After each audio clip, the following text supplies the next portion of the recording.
Che Mario Conte all'interno della Lega fosse in rampa di lancio era già chiaro, e non solo dal grande successo ottenuto alle amministrative del 2018.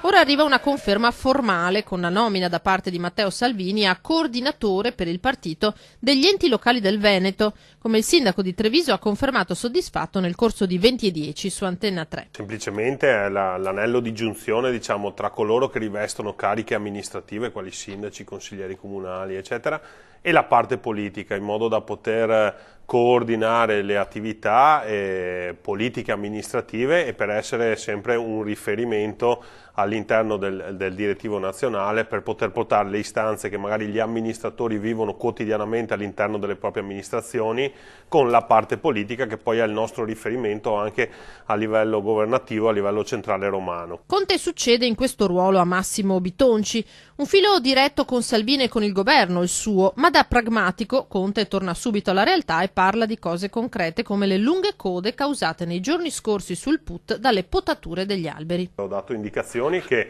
i lavori legati alla manutenzione stradale, quali le potature piuttosto che il rifacimento delle asfaltature, che sono molto impattanti da un punto di vista della viabilità, devono obbligatoriamente essere eseguiti o nelle ore notturne o durante la domenica. Non è possibile che al lunedì mattina per potare 2 alberi venga paralizzata tutta la città.